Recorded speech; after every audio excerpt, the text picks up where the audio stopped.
এই বিষয়টা কিন্তু আমরা সবাই গুলিয়ে ফেলি। জেনেও বলি কেউ দা, আবার জেনেও কেউ বলি দি, না জেনেও বলি কেউ দি। তাহলে এই বিষয়টা সম্পর্কে আমাদের কি করতে হবে?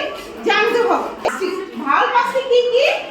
এ আই ও ইউ। এটা হচ্ছে ভাওয়াল। এই সম্পর্কে কি আমরা জানি না সবাই?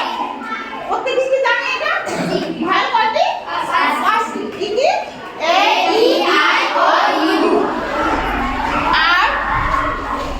আর বাদ বাকিগুলো কি? বলি আমি কনসোনান্ট, ওকে, আর ভিতে বলি ভাওয়েল। ঠিক আছে? আছে কি? ডি। এই টি এইচ দেওয়া আছে, তাহলে এটার উচ্চারণ কি হয়ে যাবে? বলো তো, এইটার উচ্চারণ কি? দা। তাহলে এর উচ্চারণ কি হয়ে যাবে? দা। কারণ কি? ওই ওয়ার্ডটা কি দিয়ে শুরু হয়েছে? কনসোনান্ট দিয়ে শুরু হয়েছে। এজন্য আমরা কি উচ্চারণ করব? দা। যদি কোনো সেন্টেন্সের উচ্চারণের ক্ষেত্রে মানে শব্দ বা ওয়ার্ড মিনিং করতে যাবা, যখনই দেখবা যে ভাওয়েল দিয়ে শুরু হয়েছে, ভাওয়েল, ওকে, ভাওয়েল দিয়ে ওয়ার্ডটা শুরু হয়েছে, তার পিছনে যদি টি এইচ থাকে, তাহলে উচ্চারণটা কি?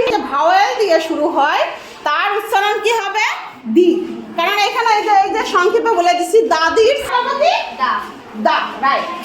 আর যদি কোনো সেন্টেন্স উচ্চারণের ক্ষেত্রে প্রথম অক্ষর ভাওয়েল দিয়ে শুরু হয়, আর যখন ভাওয়েল দিয়ে শুরু হবে তখন কি হয়ে যাবে? দি। ওকে।